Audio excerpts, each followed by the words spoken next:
अस्सलामुअलैकुम, welcome to star centre. Branches of physics का lecture number 2 है स्टूडेंट्स, 9th क्लास। कारवान वालों की बुक है मेरे पास और पेज नंबर है 3 मेरे पास, जिसके ऊपर आपकी ब्रांचेस थी जो कि पिछले फर्स्ट प्रोग्राम में मैंने नहीं डाली थी। ठीक है, तो ब्रांचेस ऑफ फिजिक्स हैं आपकी मैकेनिक्स। ठीक है, मैकेनिक्स क्या होती है कि it is the study of motion of objects, it's causes and effects. Branches of physics हैं आज मेरे पास, और ये कौन कौन सी होती हैं? ये होती हैं mechanics, heat, sound, light, optics जिसमें आता है।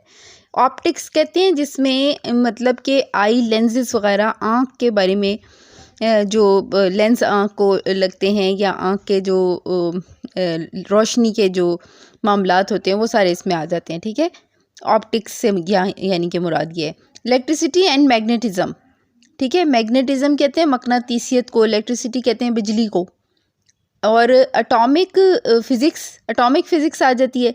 ठीक है, ये एटम्स के हवाले से होती है। न्यूक्लियर फिज़िक्स आ जाती है और प्लाज्मा फिज़िक्स आ जाती है। ठीक है, और जियो फिज़िक्स आ जाती है। तो मैकेनिक्स के बारे में पढ़ते हैं। ये क्या होता है? मैकेनिक्स क्या है? It is the study of the motion of the objects, it's causes and effects, यानी चीज़ों की हरकत, ठीक है, और उनके काजेस, वजूहात और असबाब वगैरह और असरात।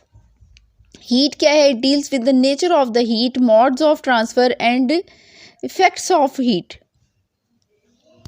साउंड है next, it deals with the physical aspects of sound waves, यानी कि आवाज़ की लहरों के बारे में। ठीक है, इसके अंदर साउंड में हम पढ़ते हैं, और देयर प्रोडक्शन और प्रॉपर्टीज़ और एप्लीकेशंस कि कहाँ कहाँ वो अप्लाई होती हैं। एप्लीकेशन से मुराद होती है कि कहाँ कहाँ इनका इस्तेमाल होता है। ठीक है, प्रॉपर्टीज़ से मुराद होती है इसकी क्वालिटीज़, इसकी खुसूसियात। और प्रोडक्शन यानी कि कैसे बनती हैं ये चीज़ें, कहाँ से इनका ओरिजिन होता है। Light optics, it is the study of the physical aspect of light, it's properties, working and use of optical instrument.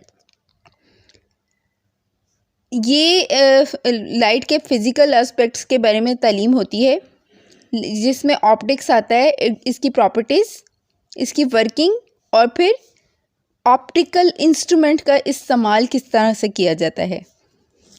Electricity and magnetism it is the study of charges at rest and in motion, there effects and their relationship with magnetism. इसमें charges आ जाते हैं, rest में है या motion कहते हैं हरकत को। ठीक है, और रेस्ट से मुराद ये होती है जब वो कोई चीज़ काम नहीं कर रही होती तो तब उसकी क्या कैफियत होती है, और जब वो हरकत में आती है तो तब उसकी क्या सूरत हाल होती है। ठीक है, उनके इफ़ेक्ट और उनका रिलेशनशिप दूसरी मकनातीसियत वाली चीज़ों के साथ।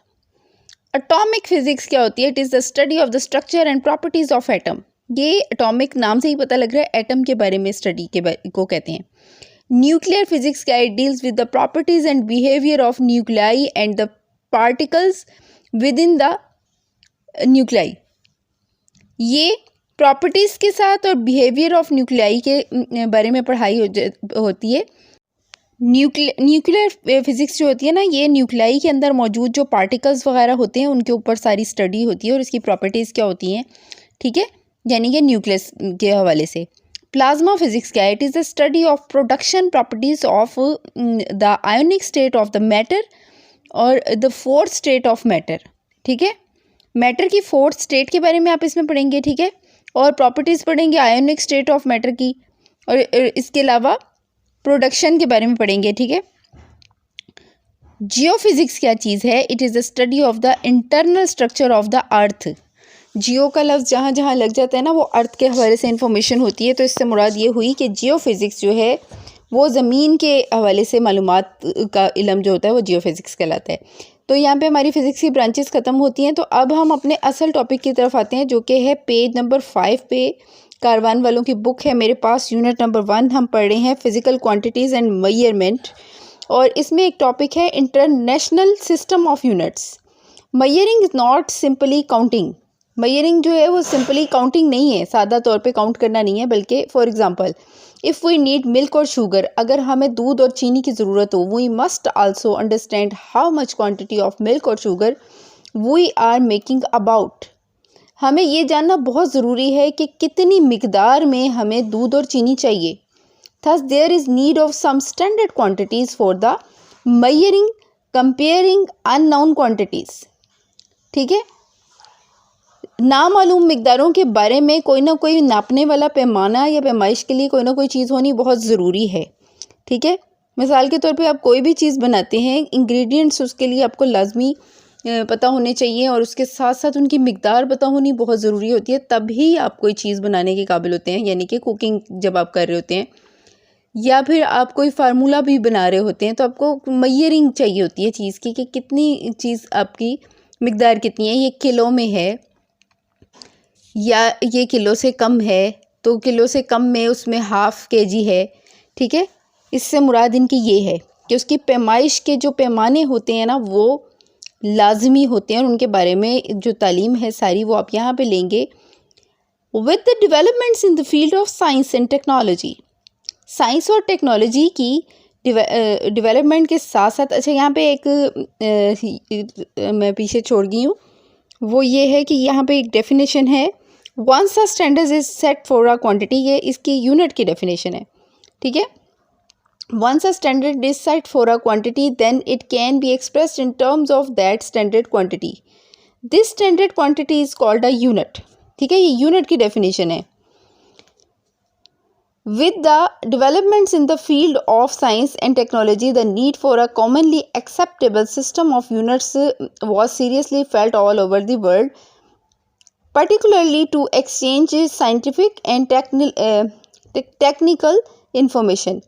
ठीक है, साइंसी और टेक्निकल इन्फॉर्मेशन को लोगों तक पहुंचाने के लिए पैमाइश की पैमानों की बहुत ज़्यादा ज़रूरत पेश आई साइंस की तरक्की के साथ साथ। यानी कि ये भी बहुत ज़रूरी था कि इन चीज़ों को नापा जाए और उनके बारे में पता लगे कि ये कितनी मिकदार में है, इनका वेट किया जाए और इसके बारे में सही इन्फॉर्मेशन दी जाए।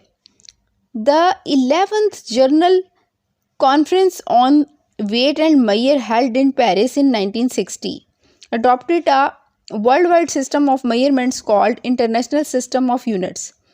11वीं जो जनरल कॉन्फ्रेंस हुई वेट और मेजरमेंट पे, वज़न और इसकी पैमाइश पर, पेरिस में हेल्ड हुई थी 1960 में। ठीक है, ये बहुत इंपॉर्टेंट बातें होती हैं, ये आपके ना ऑब्जेक्टिव में आ जाती हैं, तो ये आपने इसको ध्यान से करना है, शॉर्ट क्वेश्चंस भी इसमें से आ जाते हैं।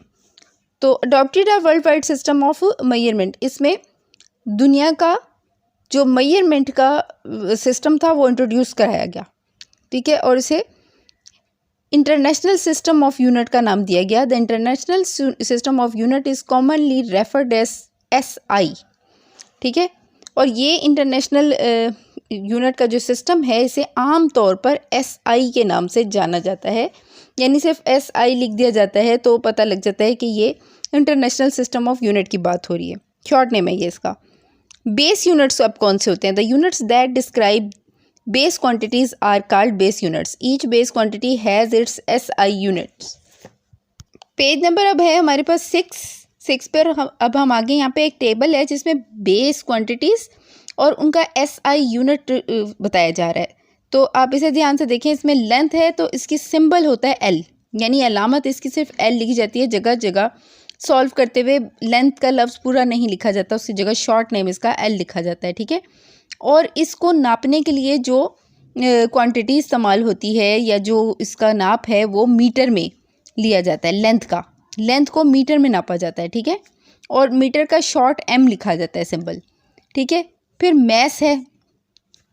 मैस आपको डेफिनेशन बताई हुई है कि हर वो चीज़ जो जगह घेरती है। ठीक है, तो इसको M से इसको लिए M लिखते हैं, शॉर्ट नेम इसका। और किलोग्राम इसके लिए इस्तेमाल होता है, किलोग्राम, kg। ठीक है, शॉर्ट नेम उसका kg है।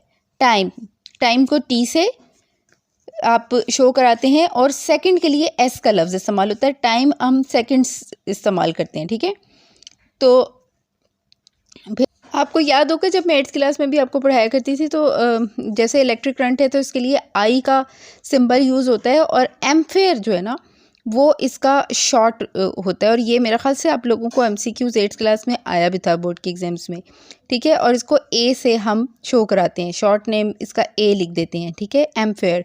पैमाइश के लिए जो पैमाना इस्तेमाल होता है, यानी उस चीज़ को जिस तरीके से नापा जाता है तो वो इसके लिए होता है। मिसाल के तौर पे देखिए ना, अगर जैसे आप दही ले लें तो दही को केजी में नापा जाता है ना, दही को मीटर में तो नहीं नापा जाता।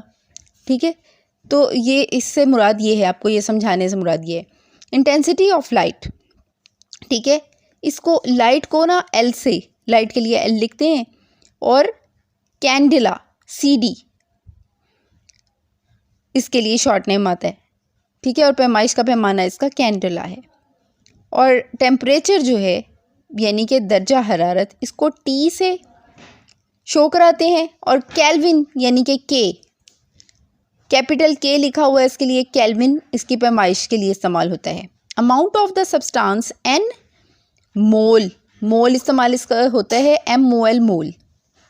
पेज नंबर है हमारे पास 6, और हमने ये टेबल पढ़ा, ये बेस क्वांटिटीज़ का टेबल था, यानी ये सब length, mass, time, electric current और इंटेंसिटी ऑफ लाइट और temperature, amount of a substance, ये सब बेस क्वांटिटीज़ थी।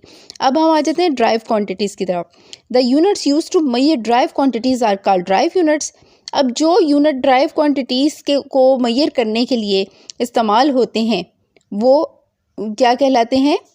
ड्राइव्ड यूनिट कहलाते हैं। Drive units are defined in terms of base units and are obtained by multiplying or dividing one or more base units with each other. यहाँ पे ये बात बताने की कोशिश की जा रही है कि जो ड्राइव यूनिट होते हैं ना, वो हमेशा बेस यूनिट से ही निकल के बने होते हैं। उन्हीं के असूल के ऊपर चलते हुए उनको मल्टीप्लाई किया जाता है, उसी के असूल पे चलते हुए उसको डिवाइड किया जाता है। मिसाल के तौर पे यहाँ पे ये द यूनिट ऑफ एरिया, वो कहते हैं कि एरिया जो होता है उसका यूनिट होता है मीटर।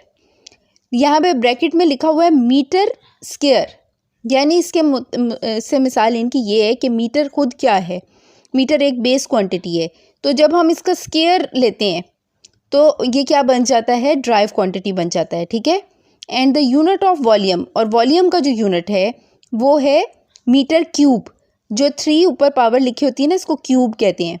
ठीक है, are based on the unit of length, ये बेस करते हैं लेंथ की यूनिट पे। ठीक है, विच इज़ मीटर,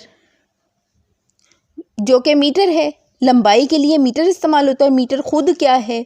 वो एक बेस क्वांटिटी है। Thus the unit of length is the base unit. ठीक है, तो यूनिट ऑफ लेंथ क्या हुआ? बेस यूनिट है। While the unit of area and volume are derived units, जबकि इसी से निकले हुए, यानी कि इसका स्क्वायर और क्यूब अगर आप ले लेते हैं तो वो वॉल्यूम और एरिया के यूनिट बन जाते हैं। ठीक है, और वो खुद क्या, उनका नाम क्या कहलाता है? वो ड्राइव यूनिट्स कहलाते हैं। इस चीज़ को बहुत अच्छी तरह से अपनी यहीं पर समझ लेना है, क्योंकि इस चीज़ के ऊपर बेस करते हुए ही आपको शॉर्ट क्वेश्चंस आएंगे और इसी को बेस करते हुए आपके MCQs बनते हैं। तो इसमें कोई इतना फिज़िक्स में हार्ड एंड फास्ट रूल नहीं होता, ये बड़ी आसानी से आप पढ़ सकते हैं अगर आप इन चीज़ों को शुरू ही से बुनियादी तौर पर सही सीख लें। Speed is defined as distance covered in unit time, therefore its unit is metre पर सेकेंड। स्पीड जो है ना वो डिस्टेंस के तौर पर डिफाइंड होता है। ठीक है, कवर होता है, और इसका यूनिट क्या होता है? Covered in unit time. ठीक है, therefore its unit is metre पर सेकेंड। ठीक है, तो इसके लिए यूनिट कौन सा इस्तेमाल होता है? मीटर पर सेकेंड का। In the same way the unit of density, force, pressure, power etcetera can be derived using one or more base units. इसी असूल पर चलते हुए डेंसिटी, फोर्स, प्रेशर और पावर, इनको भी derive using one or more base quantity units, base units को use करते हुए आप निकाल सकते हैं। ठीक है, यानी वो आपको ये कह रहे हैं कि इनकी बुनियाद तो बेस यूनिट ही होते हैं, लेकिन उन्हीं बेस यूनिट के ऊपर कहीं स्क्वायर लग जाता है, कहीं क्यूब लग जाता है, और इसी असूल पर चलते हुए आगे आप ये जो इसके फिज़िक्स के न्यूमेरिकल सॉल्व करते हैं ना, वहाँ पे आपको ये चीज़ काम आएगी। ठीक है, तो वो कहते हैं कि ड्राइव यूनिट्स जो होते हैं वो बेस यूनिट्स ही के अंदर थोड़ी बहुत तब्दीलियाँ करके बने हुए होते हैं। Some derive units and their symbols are given in the table.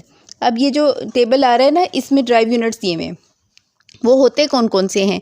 Speed, acceleration, volume, force, pressure और डेंसिटी, और इसके अलावा चार्ज भी।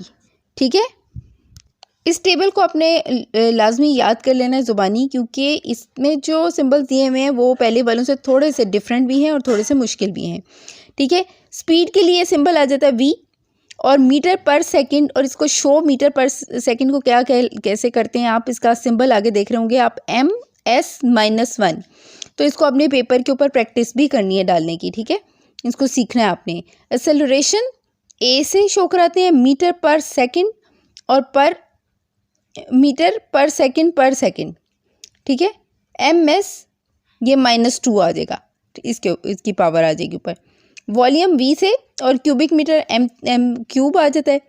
फोर्स F न्यूटन, N, और या तो N लिख देते हैं आप कैपिटल में, तो या फिर आप क्या करते हैं kg, और ये आ गया स्मॉल MS-2, ये भी ब्रैकेट वाला इसका इसी का ही फार्मूला है। ठीक है, इसको लिखने का तरीका है सिंबल इसका। प्रेशर P से, और पास्कल इसके लिए इस्तेमाल होता है पैमाइश के लिए। प्रेशर की पैमाइश के लिए पास्कल इस्तेमाल होता है, PA और NM-2। ज़्यादातर ऐसा होता है कि जिन साइंसदानों ने इनके ऊपर काम किया होता है और फाइनली इनके ऊपर कोई सही स्टेटमेंट दी होती है जो इसको सब लोग एक्सेप्ट भी करते हैं, तो उन्हीं के नाम पर इनके पैमाइश के पैमाने रख दिए जाते हैं।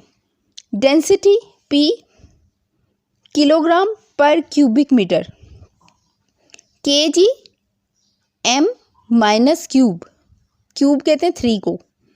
चार्ज Q से, कॉलम C और AS। ठीक है, ये आपका पूरा मुकम्मल हो गया 6 पेज। और अब हम